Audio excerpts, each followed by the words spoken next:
soalnya tak lakoni dengan ikhlas dan hati yang tulus iku mesti cedak. Oh. Ngono loh sayang. Tiga. Ya sayang, kabarnya gimana sayang? Kangen loh mbek dirimu, kangen loh. Iya. Piye Bu niki Bu? Nyapu topo babu-babu Nyapa? Piye wah aku ngene iki mati gaya aku ngene iki. Enggak, mane Mas Akbar lek kadung jejer aku sing disang duduk raiku ae. Susune. Hei. Masalah iya. Iya. Iya. Lah wong sampean iki lho Mas Akbar ya wong dikangeni ya ndak paham sampean iki diceti tak ceti ngono ra gelem bales nyapot ajane. Ya bales lho jane. Kan ya lara to Mas atiku. Oh alah. Terus ngene iki lho. Masa sampean ndak kangen to ambek Aduh. Sik to. Ibu-ibu paling banyak Mas Akbar ya didoakan semoga sehat semuanya, panjang yuswanipun, mugi-mugi rezekine kathah barokah, turah-turah, ora lokaning malah kebak. Mugi-mugi ibu-ibu sedanten teng mriki sageta nimbali wayangan piyambak-piyambak. Loh, Mas, niki teng desa sini itu di mana ini? Di Kepung ini ada banyak acara Mas. Oh ning sak kecamatan Kepung. Malam hari ini wayangan. Ya toh? Dewingi elektun ini bolak-balik. Soalnya akeh wong do rabi ning kene. Oh, usum wong rabi ya. Besok di tanggal 5 ada juga jaranan Mayangkara. Heeh, bintang tamune nikan Salindri Mas, tenan nih. Oh. Bisa ditawake ya Bu ya. Ya Bu ya. Delok ya Bu ya.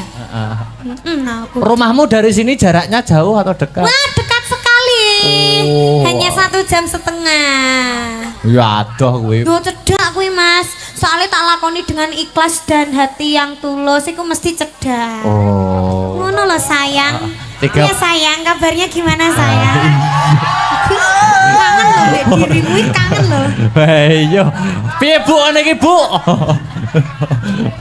Nyapu topo babu-babu Nyapa?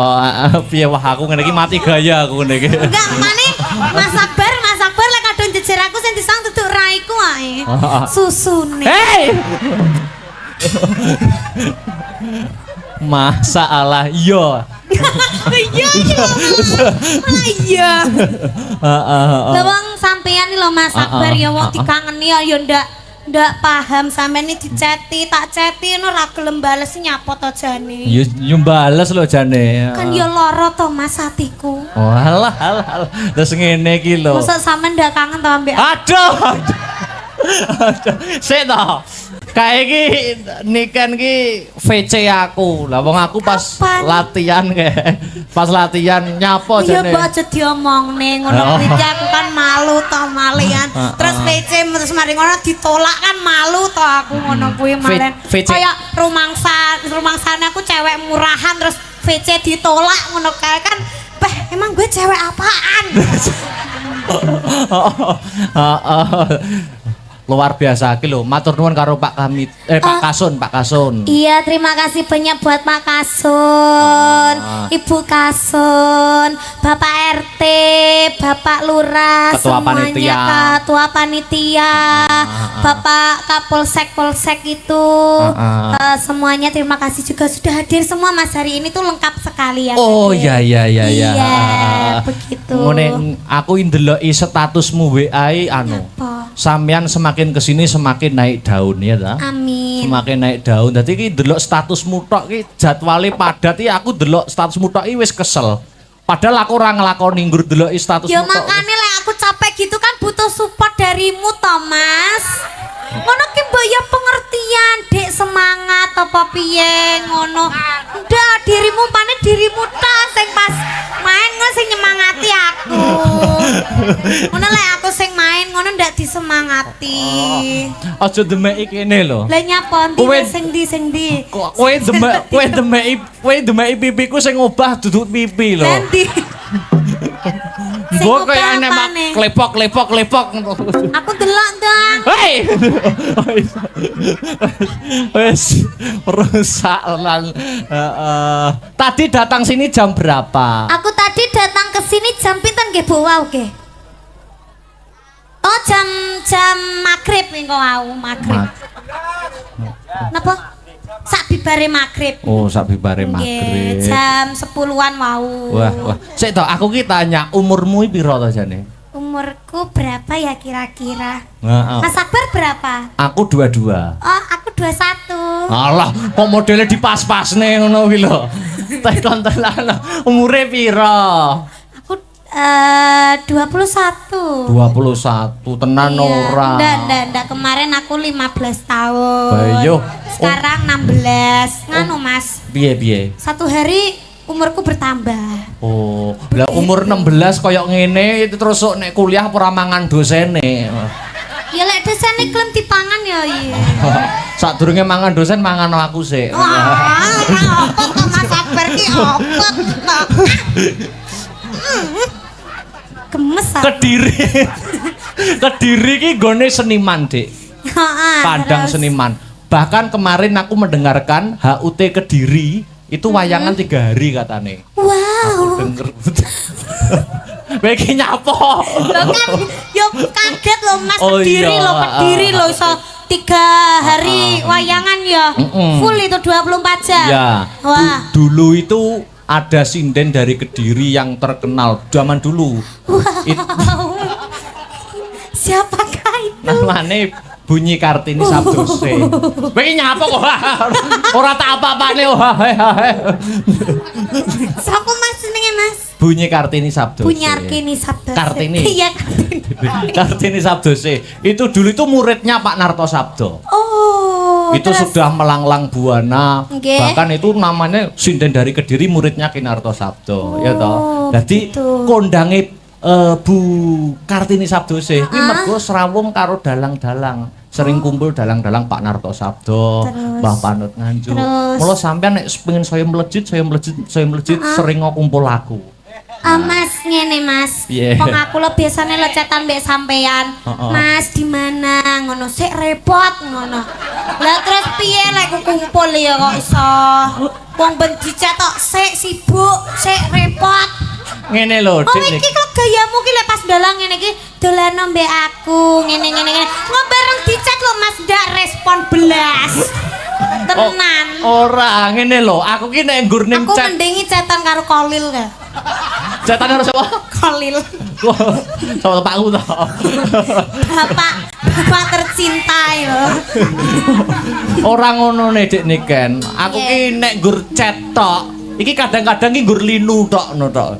Dadi ki Lah chatku ki piye kok iso linu kabeh lho. ora maksudnya ki nek nggur kakean rencana kakean anu iki kadang-kadang tidak terrealisasi ngono lho. Malah kadang-kadang sing dadak ngono kuwi malah iso dolan-dolan ayo butuh dolan ngono. Nanti dadak aku nek sering ning Solo no. Yo ngono kuwi nyusul ning Solo. Emang nanti susul ning kono enek nganune ae. Ora enek. Ora enek ya. Ora enek ya.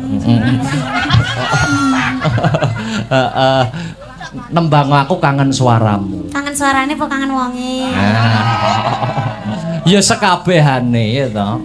Lek kabeh ora disangoni. Alah, ya kan sang ora kudu duit. Wong aku lho ndek iki ulang tahun lho Mas Ramo kado piye to Mas Sugeng? Lah aku nih wingi bar lulus anu kok ya rambuk kado, bar lulus kuliah. Tak kado buket no Buket apa bareng tak buka? Lho buket sempak kemamel sing napani genap Pak Kolil lah ya. Sik to wingko salah kirim wingko. Ora Mas. Wah buket kok tak buka isine sotek no. Yang ada sayapnya. Ya sing penting kan kayak hadiah to. Oh, lah mosok arep tak nggo apa? Masker. Oh, ngono. Corona ra doyan kuwi. Gila iki lho, maskeran sotek iki lho kok iso ki dicantol endi ora pliket kabeh iki. Guys, Nembang. Bowo, warga kene yang ditunggu suaramu dan aku pun juga yang menunggu suaramu. alah Mas Akbar kita berpelukan dulu dong. Berpelukan. Halah ngene iki sini sim kok lek wis ning isor panggung Dek Niken. Mosok aku ngono kowe. Ya ngene iki karo kudu jaga wibawa, jaim. Nek ning jero ruang wong loro ya beda. Tak jleng. Aya, nembang Dik. Apa? Bawa yo apa yo? Apa Pak? Sinden bocah. Oh, Mbah Sukron ngene. Ana sinden tung.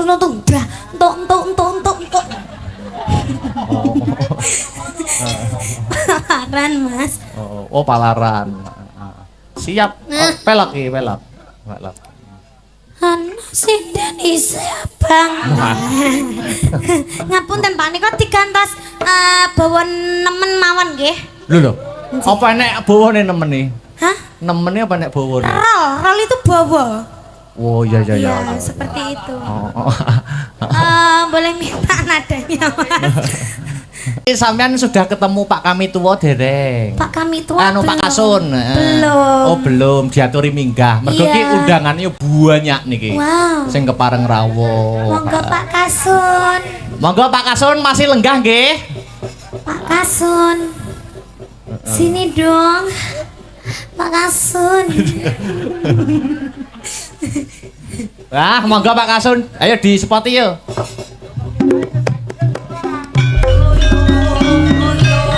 Ayo.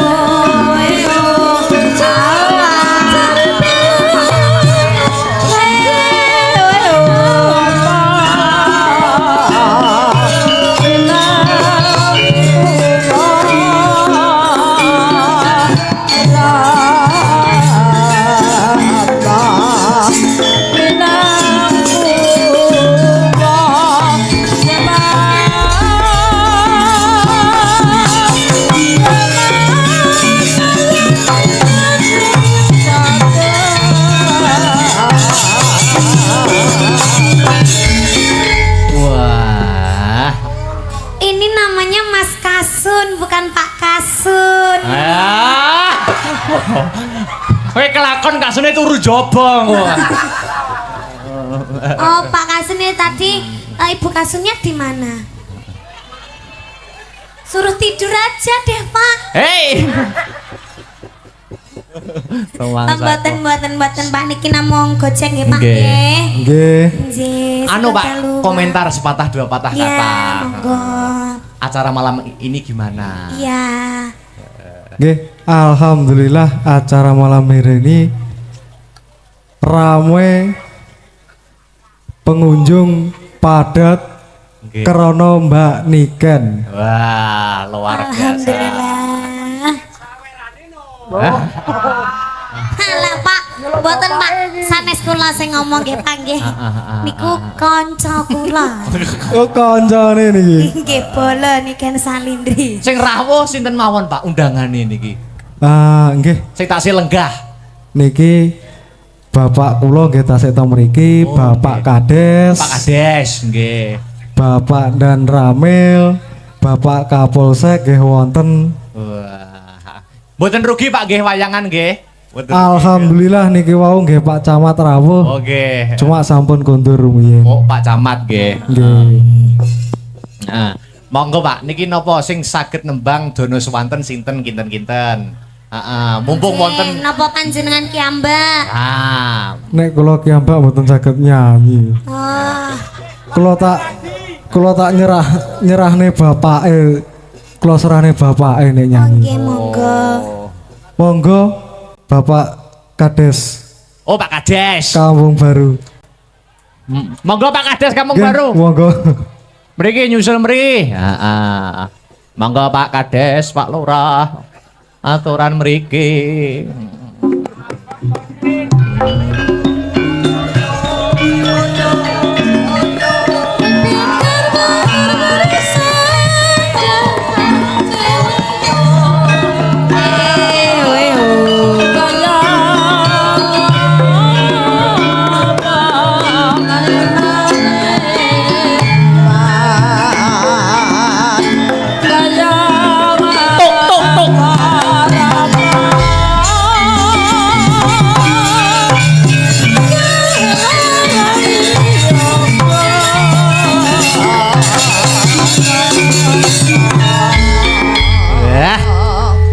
Wilujeng dalu. Wilujeng dalu. Pripun komentar riyen, Pak? Alhamdulillah. Gayeng nggih, gayeng nggih. Bintang tamune sae dadose gayeng. Wah, luar biasa. Matur Saya suwun. tambahin no, Mbak Pak, Niken. saya. Lagi niki wau dipeseni Pak Kasun. Pak nek wancine nyawer jenengan mawon. Wah. Lah kula bingung niku wau. Dipasrahke kadese. Lagi niku pripun Sing niku? nyanyi, kula kan mboten saged nyanyi to, Mbah. Pak niki repot niki. Nggih. Napa, Pak? Niki mumpung wonten Dik Niken, badhe Napa niki? dono sewanten napa? Gamelan nggih kenging musik nggih bisa. Monggo. Nggih. Duet nggih monggo, Duet nggih duet monggo. nggih monggo. Nah niku sing kentun niku wau lho sing mboten penak gitu. Mboten Pak namung guyon, Pak. Lem Nggih. tenanan nggih mboten apa-apa. Lah. Lah dereng nyanyi yo nyuwun arta gitu.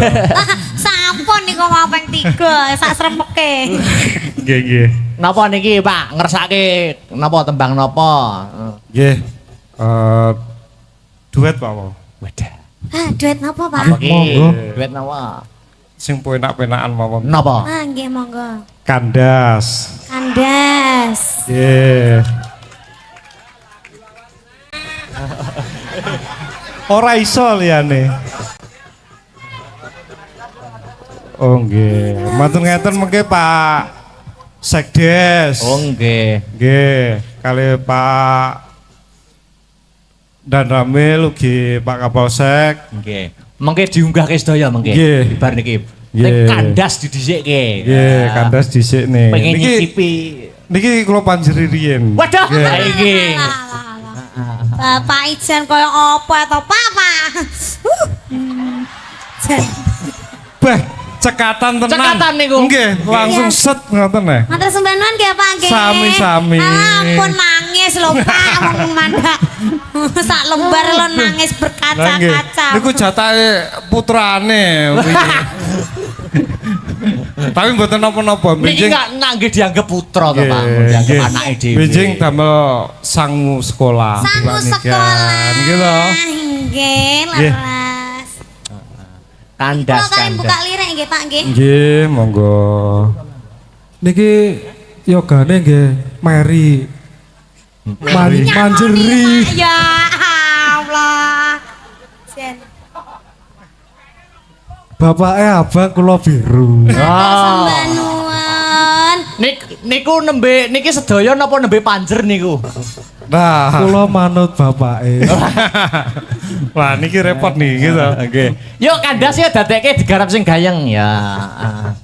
Nuwun. Badhe Sampun, Pak. Siap. nyuwun lagu. Napa? Bojomu tak silie. Kula semerep kan TikTok kan ngoten. Wah, Pak Lurah ya tiktokan to.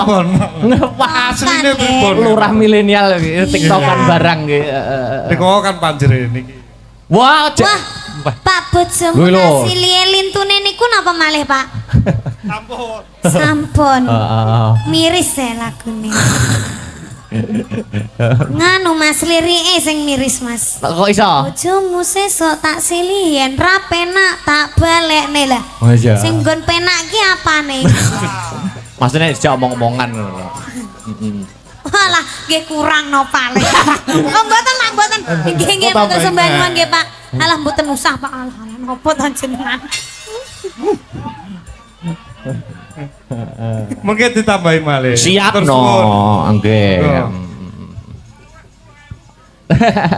Oh. Oke, ya dipinangkani sik. Apa? Oh, ya karo sono. Lainnya dulu. Oh, lainnya dulu. Oke, lainnya dulu. Ini gimana Mas Akbar? Aku masih stay di sini. Ya, ya, Ning kene bae wis to, ning kene bae ibu-ibu ki seneng lek anek aku. Wes ya.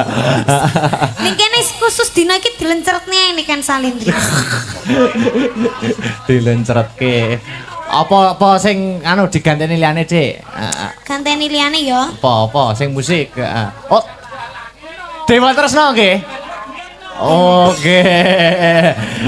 Permintaan. Kompane saiki malah sumeneng ngono to Mas lek. Jejer aku no malah sumeneng ning nyapa to jane. Anu aku kan jane wit biyen to, gak iso jauh kok sampeyan iki. Nah, Mbah. Nah lho Mbah, lho Masa ngene. tak iso? Dewa Tresna iki. Iya. Oke. Dewa Tresna yo. Engko ngatek ya engko ya. Yo ngadeg nek sampean engko aku sampean pegang nak yo ngadeg. Yo mesti wonge to. Wonge. Ganti mau tak pegang ra ngadeg-ngadeg kok masalahe. Heeh, ngadeg gune Mbah saban lho ngadeg. Dewa Tresna oke. Pripun Kang Mas? Wah iya jumeneng no. Biar otot-otot kaki peredaran darah lancar. Ya. Ukur. Kaki dalang lek ngempet pipis ngono kae piye, Mas? Ya kan empun metu lewat keringet to cairan-cairan tubuh itu. Masa? Nek berarti keringetnya pesing kabeh ambune. Ya ora kok sing metu ning ngisor itu terus metu ning keringet. Jarene ngono. Maksudnya cairan tubuh itu sudah tersalurkan lewat air keringat. Lepet ngengek. Ora mungkin lah. Wah, ngono to. Ayo nembang apa Sinden iki? kok ora iso ngempet ya? Ngopo? Sinden ngono kae lho. Lah sampean yo ngempet yo kuat no ngati goro-goro iki. Kan aku enggak kebelet tapi. Oh, gak kebelet. Ayo. Nyapa? Ya nyanyi to mosok matun. Ya nyanyi apa? Apa ki mau ana pamundhut lewung Masa gubuk nemune kok iso ta nemu? gubuk asmara. Masa nemune kok iso? Nemu kowe asati ambyare. Kok malah digandrung Mas Tris.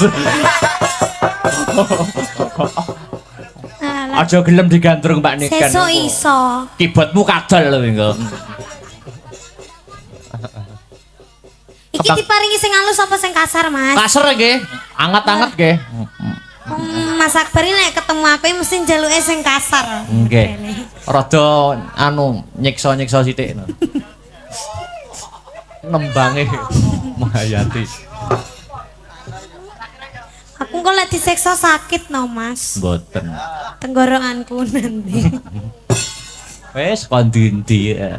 Apa iki? Yo, kembang wangi apa Game. kalih welasku. Game monggo. Heeh. Kalih welasku. Heeh. Oh jajalan aku mau sama wis tuwek kok kon jajal.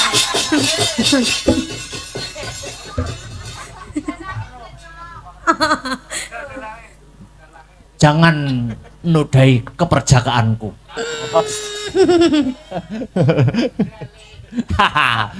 Kembang wangi mawon. Ya kembang wangi Mas Tris ya. Kembang wangi, engko kleru kembang boreh. Bella, wong dandutan iso nggih catetan barang. Lho niku notasi. Kaya jineman ngono kae ya. Di gong pira ngoten niku dhewe. Oh, tukang kecer kadang sing goleki nada wae. Ya. Kembang wangi, oke.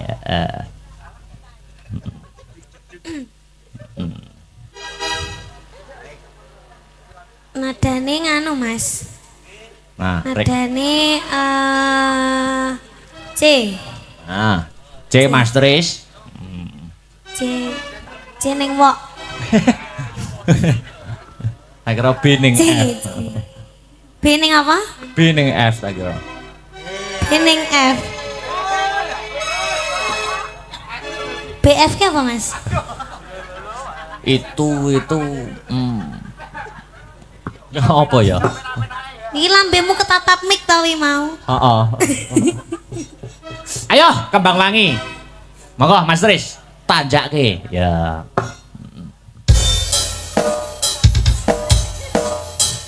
Ngelilir.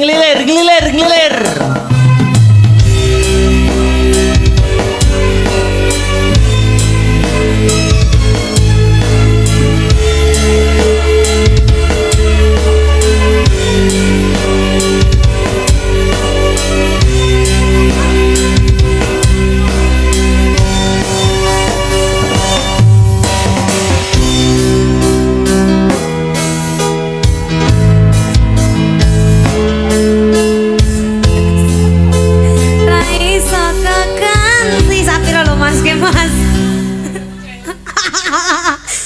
Lebih kiki sapiro lo iki. Ran jajal reve. Matur suwun Gusti. Oh Gitu. Itu C. Oh ya luput Mas berarti. luput. Napa C Mbah Saban? Duduk dulu Dek Niken. Jangan duduk dulu. Kepengen nanu. Jangan duduk. Sinden semua jumeneng. Sinden semua jumeneng ke depan. Nah, jumeneng kabeh. Dek Niken depan dhewe mandu jogete. Depan dhewe kok pengen junggo apa piye? Ya mesti kei jarak. Dadi Dek Niken sing mandu gerak. Nggo ikuti gerak Dek Niken. Gak mau. Pargoi. Lagune apa, Mas? Labuke kok gak ngatek kok. Ngawut. Masa kae buke lingkuh tapi wis ana sing ngatek. Kasepuan niku. Kasepuan. Niku jaman 6 nggih jumeneng bubar sinem niku. Ning gandeng sampun sepuh. Ngono, Cek. Apa ki lagune? Apa ngongkon aku iki? Yo ning kono. Ayo. Apa lagune? Semarang. Bilang dulu no. Seraginan boleh. Cantik. Di depan sana. Seraginan boleh, musik juga boleh. Sayang ngono. Niken sayang. Nyapo, bilo nyapo aku. Ora cetha. Semangat to. Oke, ya. Heeh. Apa ki lagune? Seraginan apa musik? Dangdut ular kambang mawon. Oh iya. Ular kambang dipargoine ngono kan enak. Becek apa? Terus sing yoso ini ngono kucluk. Apa? Ini pargoi lho Mas. Apa ki musik biar berarti musik no. Ya no musik. Napa Mbak? Mbak napa? Soto, rawon, kroto, napa? Apa? Loh. Lah kok malah takon aku mulai lho aku ki kok.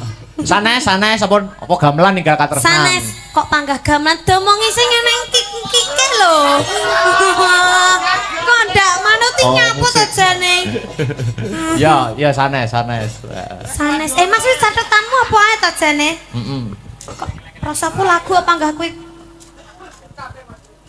Lah malah cucur bawuk ngene aja. Catetanmu kuwi lho. Peh. Kuwi walike malah nyukur. Oh, ikan dalam kolam. Jangan. Iya cocok kuwi. Janganlah ikan ke wo. Terukan Dik Niken ya nggo jogete. Halah nerokne aku lek kangelan. Bisa. Ikan dalam kolam Mas Tris ya. Angin amit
Bos.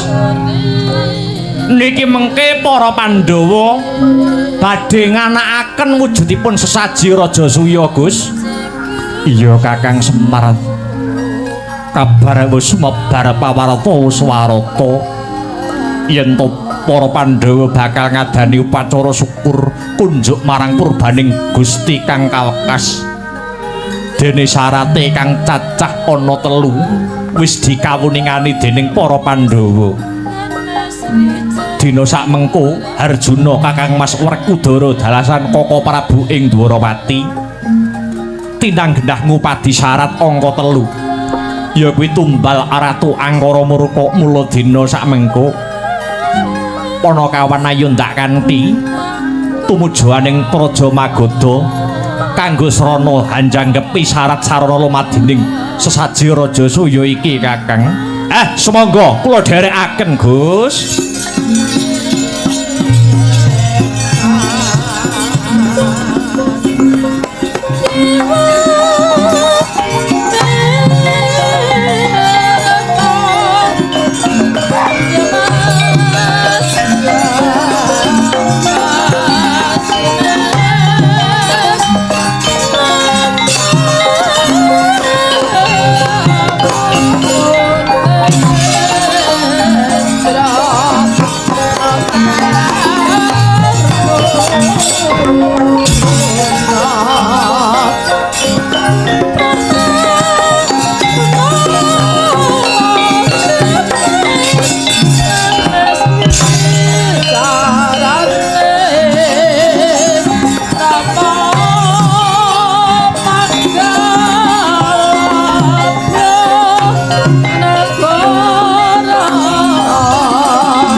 Miyat langening kalang iwan aglar pandamun sar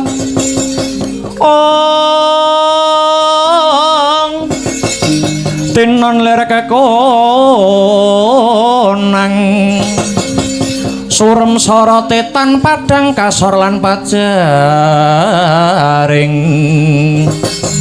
purnameng gegono dasare mangsa katiga.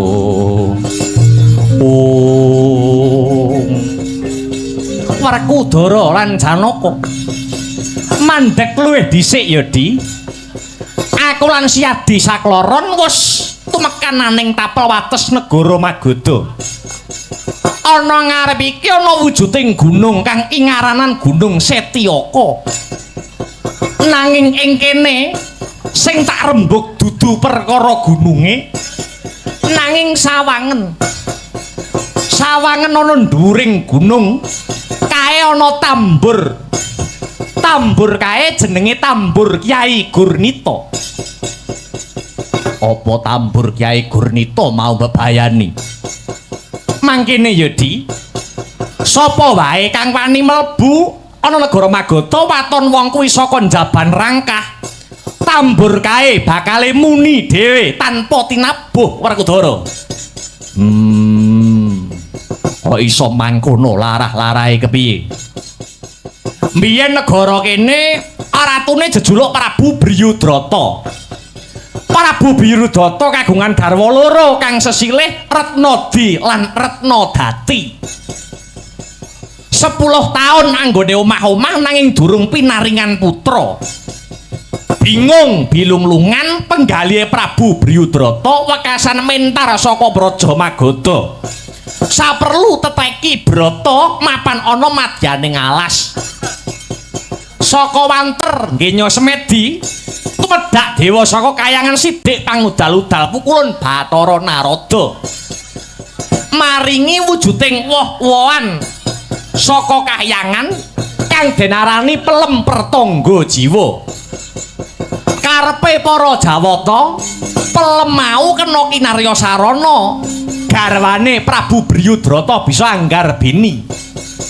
Saka bombonge Prabu Bryudrata awit wis pinaringan pituduh tanpa pamit berabat bali ana negarane Magadha.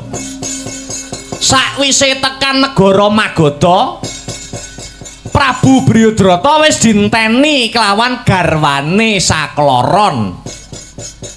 Kasare wis ditinggal sewulan, kena kanggo titikan wong wedok nek ditinggal sing lanang kesuwen, rasane kangen terus ning awak ya rasane gatel kabeh. Ngerti sing lanang bojo loro ngenteni ndek ngarep lawang, sijine lawang sisih kiwa, sijine lawang sisih tengen. Ngono ri tanggur nganggo daster, jero daster blas ra gawe apa-apa lho. Monggo dastere semrawang ngono kae. Kayak semune rada digrujuk banyu.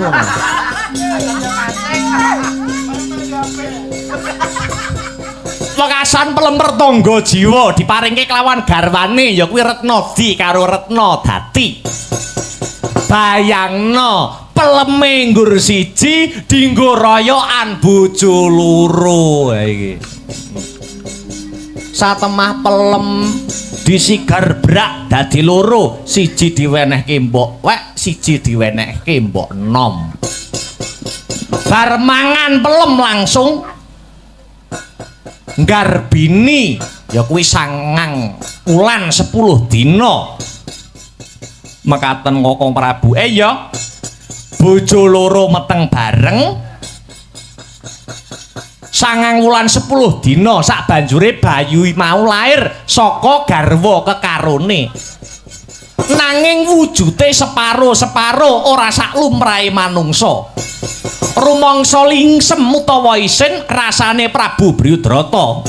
Ing ngatasé Ratu Gung Binetara duweni anak sing wujute separo-separo. Bayi mau banjur dibuang ana tengah alas. Bayi mau ditemu karo wewe wedok sing jenenge Nyai Jara. Bayi mau rinumpaka kelawan Nyai Jara, bayi separo-separo digathukke plek dadi siji, dadi manungsa lumrah. Njur karo Nyai Jara, bayi mau diparingi tetenger Jaka Slewah ya Jara Sandha. Wiwit cilik Jara Sandha ora tau srawung karo menungsa, ning srawunge karo bangsaning Satuwana. Sima, Banteng, Srenggala lan sapanunggalane. Mula ora mokal patrape Jara Sandha kae wengis amarga wiwit cilik srawunge mung karo kewan. Nuju sawijining dina Jara Sandha mau takon karo Nyai Jara, "Mbok, sak temene iki wong tuaku sapa?" Diwangsuli karo Nyai Jara, "Kowe kuwi anake Prabu Bryudrata, Ratu Negara Magadha, nanging kowe dibuang ana alas kene." Krungu dedongengane Nyai Jara muntap si Jara Sandha. Nganti nglabrak tumuju ning negara Magadha. Ketemu karo bapakne. Jara Sandha ora gelem nyembah, ora gelem basa, malah ngangkat wujuding pedang ligan. Dase bapake dibabat nganti tugetel, mati Prabu Bryudrata. Ora tekan semono.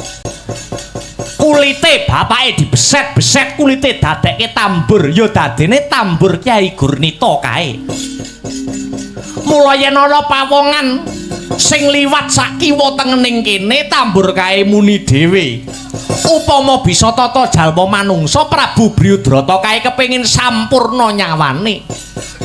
Amarga sukmane isih nglambrang durung bisa bali marang mula-mulanira. Lajeng kados pundi serananipun supados Prabu Bryudrata saged kasampurnakaken suksmanipun Kowe Prabu? Janaka saged sanget boten negakaken panandhangipun Prabu Bryudrata kula wau Prabu. Tibanana jemparing jebolen tambur kae. Kareben sampurna manjing ana kasuwargan jati sukmane Prabu Bryudrata.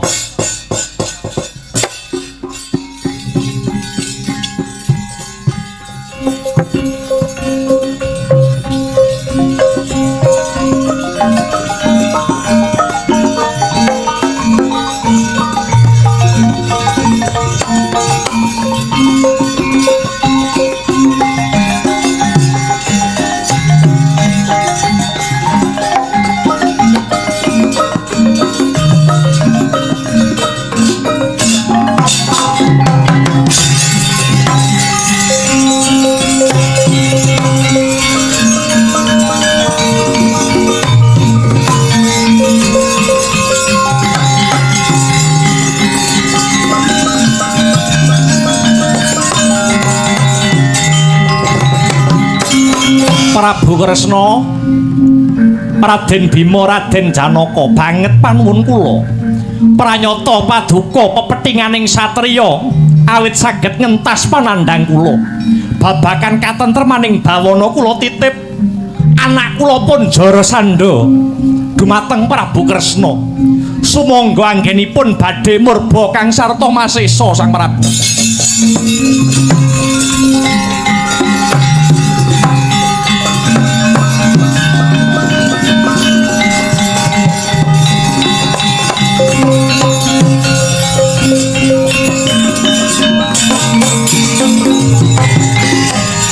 Sampun sampurna sukmanipun Prabu Bryudrata. Ya Dimas, ayo enggal nutuke laku. Sadurunge mbacut si Adi Saklara entak kanthi anamur laku dadi Brahmana. Amarga sak wengis-wengise Jarasandha isih ana becike. Ya kuwi ngajeni marang sipating Brahmana. Pun kakang bakal salin tetenger ya kuwi peparab Begawan Kesawa. Aku uga salin jeneng peparab Begawan Jayalaga. Kula peparab Begawan Kumbang ali-ali. Bagus. Ayo enggal lono lumaku.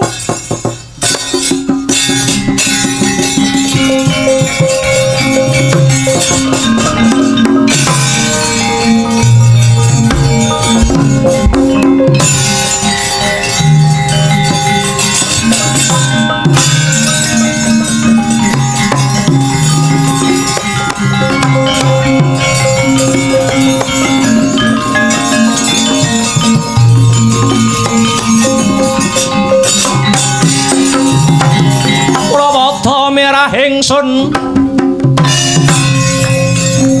prihatin pas paku micil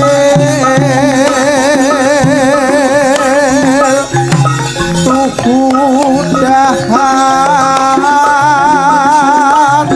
tanpa karya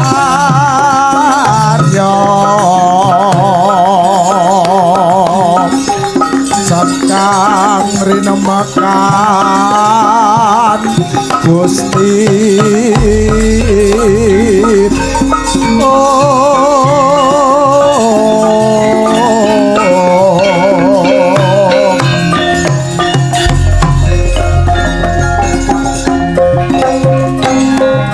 Leweran keringetmu, krenggosan napasmu, togok melayu-melayu gawe kaget ana apa? Unjuk uninga sinuwun sajroning perang gegemburan Prabu Amsa dalah Prabu Dimbaka dipun pejahi kalian Ratu Mandura Prabu Baladewa lan panenggak Pandhawa pun Werkudara sinuwun. Iblis lalat.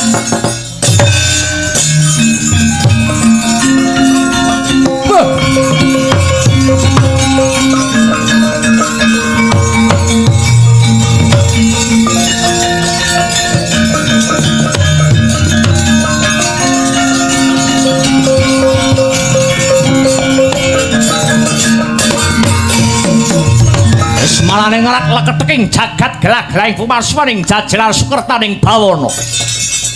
kekuatan satria tanah Jorakna sinangga gampang. Kamangka mau bengi Jara Sandha ngimpi kang kurang prayoga tinemune jebul Hamsa Dimbaka sing tak anggep tangan tengen lan kiwaku wis pepes tok. Kula wonten dawuh goleke juru nujum. Juru nujum sak magata klumpuke sendika.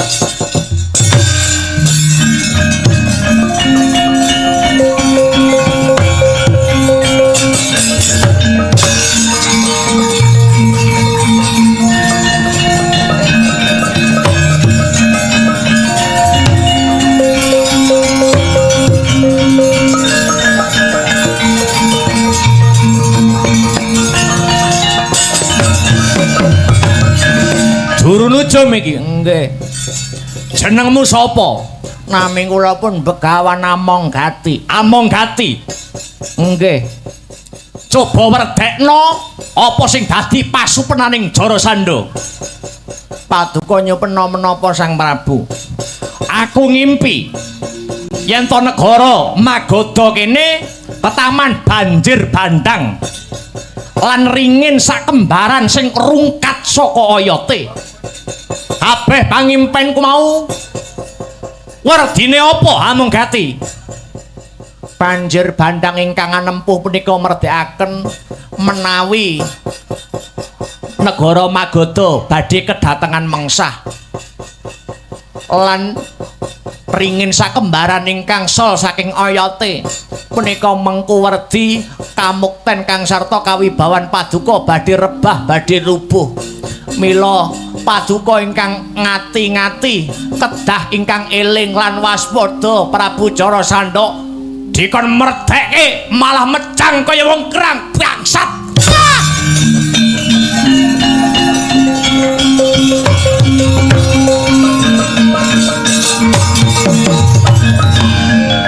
Golek meneh. Nggih.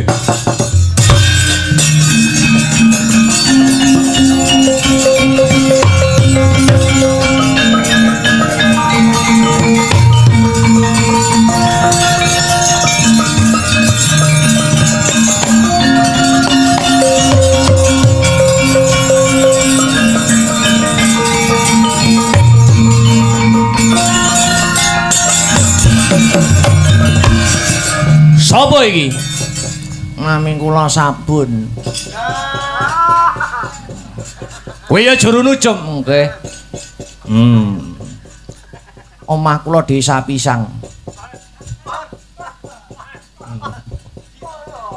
Werdekno pangimpenku Magoda kene ketaman banjir bandang lan ringin sakembaran kang rungkat saka yote. Ngimpiku mau kabeh tegese apa?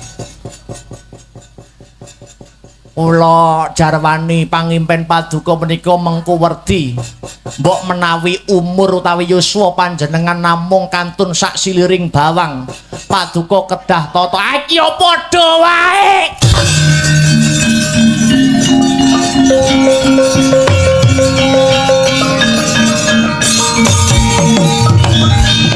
Isih ana ora? Pun telas. Golek neh, ora golek ora biabat gulumu.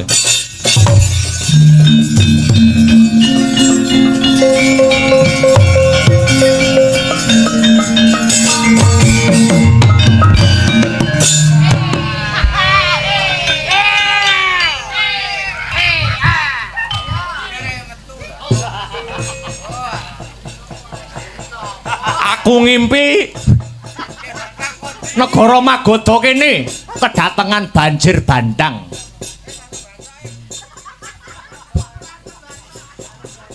Ringin loro sakembaran rubuh merga kesempyok banjir bandang. Kuwi tegese apa juru nujum? Sego. Lho. Sego piye to iki? Kuwi jane bangsane ngopo? Ngimpiku iki werdine apa? Ngapunten kula nek perkara merdekne ngimpi mboten saged. Nek kon jenengan wonten undangan slametan bunduren apa kunjungan ngoten iki yo padha wong genah malah dikoren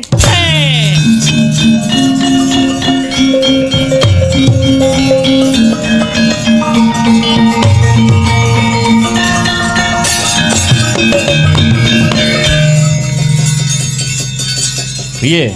Mbok pendem bathange. Mboten. Ora usah pakake kirik wae. Golek neh sing pungkasan.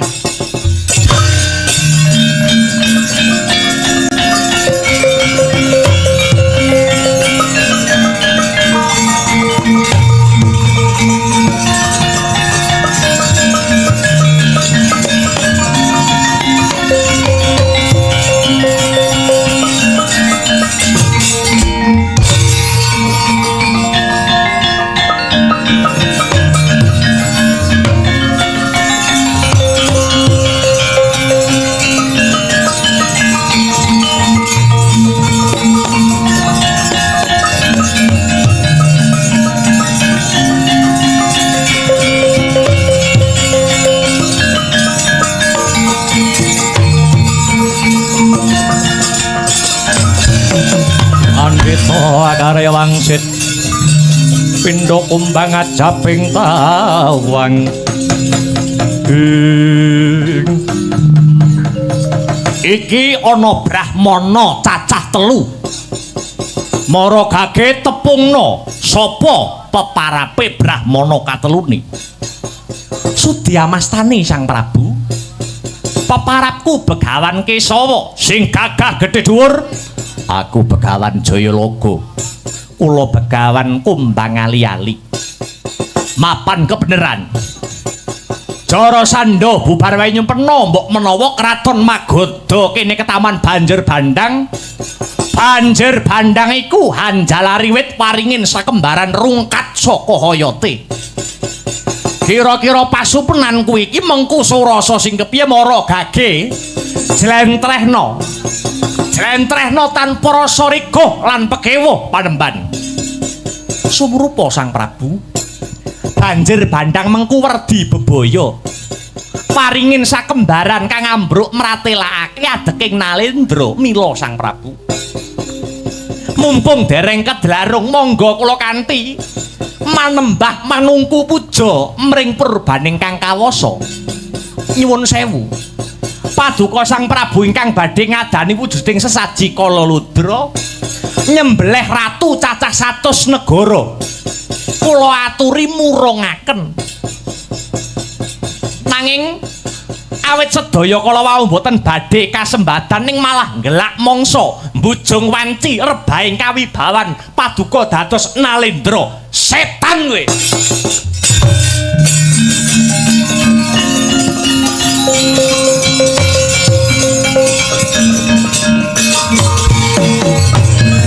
Kowe arep jlentrehke pangimpenku monggo. Ning aja pisan-pisan kowe nyenggol babakan Kalaludra. Merga kuwi kapitayanku. Tresmak bathok mata mlorok ora ndedelok. Jebul yen mungu gemi kapitayanmu babar pisan ora nglandhepke kawaskitanmu. Jarasandha. Sejatine aku dudu Brahmana, aku Ratu Ndrawati Prabu Kresna. Pamonging Pandhawa. Dene ana mburiku iki panenggak Pandhawa Werkudara lan panengah Pandhawa Si Arjuna. Ayo arep apa kowe? Ya.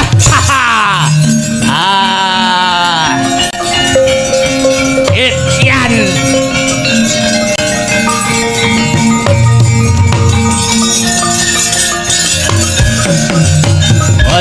Bojleng iblis laknat padha kekucekan. Iwak kecemplung wuwu tange bisaning mlayu. Ayo keroyokan Jarasandha. Ora watak satriya tanah Jawa main keroyokan. Pilihan siji ngantarane wong 3 iki sing gedhe dhuwur kon ngadepi aku Werkudara. Kowe sing dipilih Yayi, metu tak blingkat nyawane.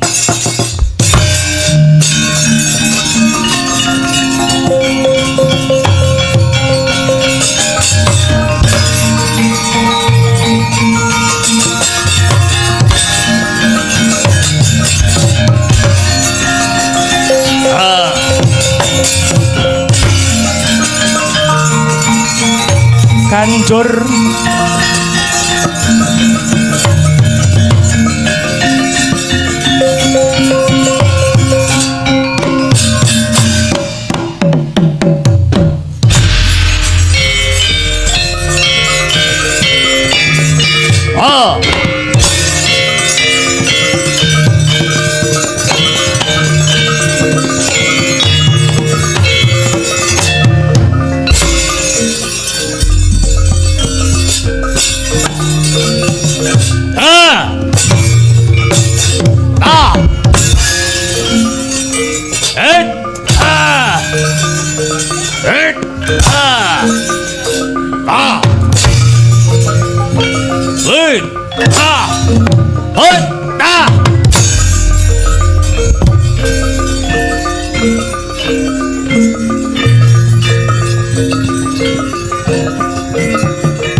Kok kalah Yayi?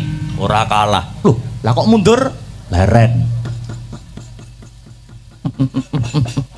Si Adi mesti lali dongenganipun Kakang ana ngarep mau, gitu. Jara Sandha linahirake lantaran sigaran pelemper tangga jiwa. Sandangan sing pating gedubel kae kanggo nutupi pengapesane. Yen si Adi tanggap apa sing tak kandhake iki tak kira ora perlu ngentekke tenaga anggonmu ngrampungke si Jara Sandha kae.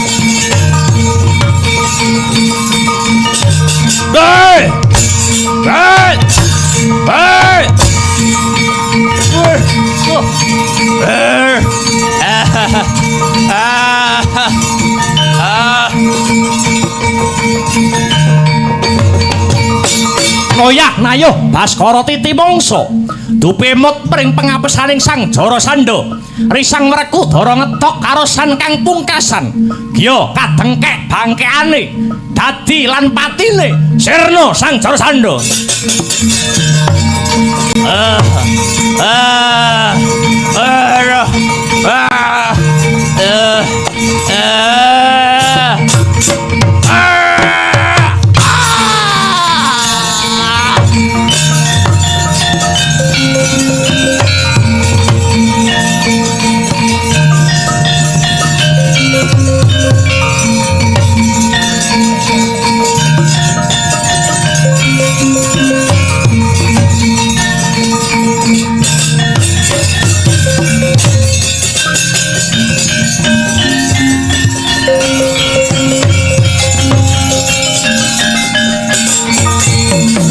Eno karata mrethar tamtu tamtuning utama titi sak gugure Jara Sandha nom-noman kang sumusul nyedhaki kunarapane Jara Sandha kowe sapa Kisanak? Kula putranipun Prabu Jara Sandha nami kula pun Jayatsena. Kowe arep bebela patine wong tuamu babar pisan mboten. Kados sampun sak terpipun Kanjeng Rama Prabu Jara Sandha nampi karma ingkang kados mekaten. Sayektosipun boten kirang-kirang anggen kula suka pemut nanging Kanjeng Rama boten dhahar atur kula. Syukur kalamun kowe ngerti marang kaluputane wong tuamu. Magoda kene dadekno kamuktenmu magoda kene wiwitana nandur bebuden kang rahayu. Ngestokaken dawuh sinuwun. Luwarana ratu 97 sajroning pakunjaran sandangana sandangan sing becik krana bakal sun kanthi marang Praja Ngamarta ngadani sesaji Raja Suya. Nok-nok dhateng Sendika Dara piye? Ayo enggal bali ana praja. Lewat tepining lepen tempuran kang bening tirtane Werkudara ngestokke dawuh Kresna Kakang.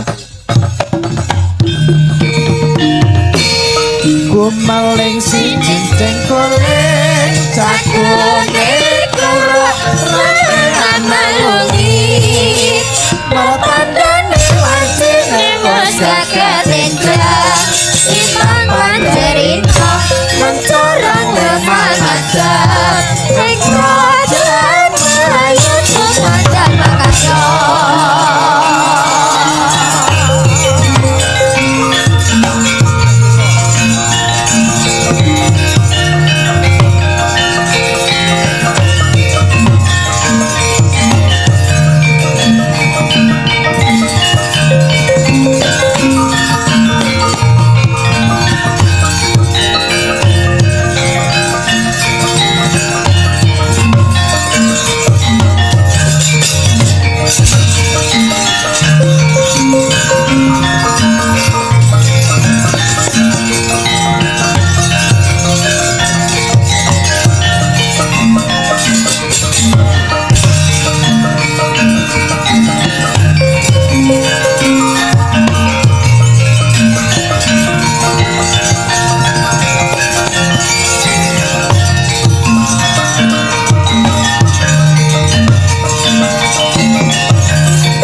Putu Prabu, aku eyangmu Prabu Matswapati kang makili Nalendra 100 negara kanthi lila legawa kang sarta gambiraning manah.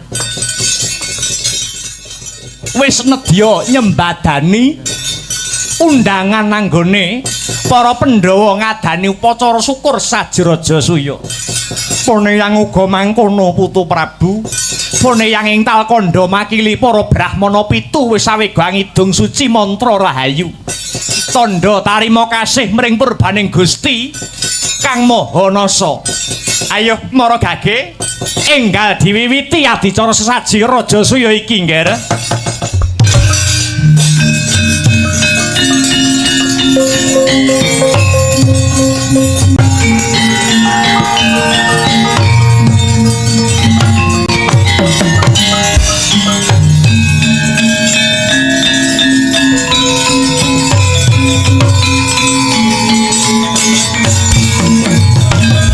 Purwa Madya Wasana, upacara sesaji Raja Suya sampun kaleksanan. Pramila saking menika dulur Pandhawa dipun sekseni sesarengan nggih. Sampun kasembadan anggenipun ngadani sesaji Raja Suya rak nggih ngoten. Kanthi wontenipun sesaji Raja Suya Prabu Puntadewa pinaringan gelar Ratu Samrat, Prabu Kresna pinaringan gelar Pamong Agung. Geger Jawi.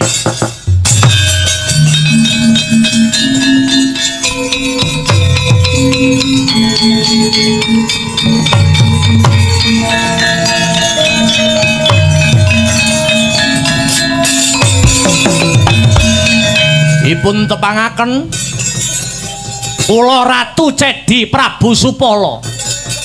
Kula mboten sarujuk wontenipun sesaji Raja Suya menika. Prabu Puntadewa diparingi gelar Ratu Samrat, Ratu Agung. Sing agung niku napane?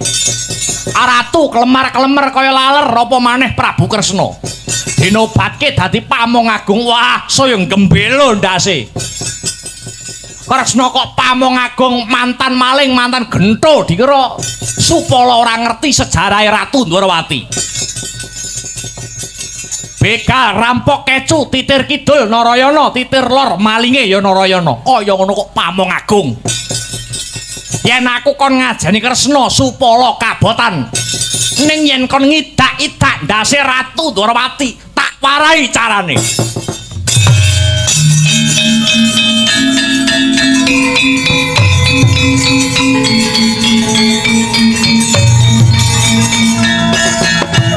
Eleng-eleng Prabu Kresna titise Sang Hyang Wisnu. Ora rengu ning malah gumuyu jroning kalbu. Mireng sumbaring risang Supala. Eseming lati Ratu Ndwarawati mahanane murep ponang Jaja. Ndadak sakala Kyai Cakra Baskara ingkang mubeng seser dasare saklapa gedene. Medal saking telenging Jaja sigara lumayang ngener marang janggane Sang Supala. Amung sagebyaring tatpit Punang Cakra wis mungkasi gesanging Sang Supala. Katingal tugel tel sirah gumlundung aning jrambah.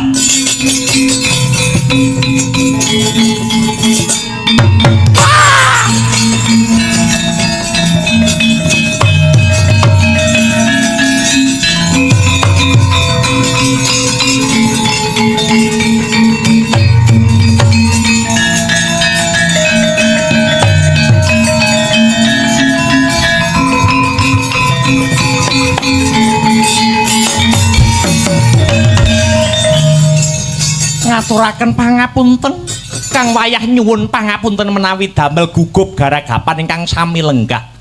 Ora dadi pangapa Kresna, aku wis ngerti sejarahe Supala pancen kodrate kudu mati ana tanganmu.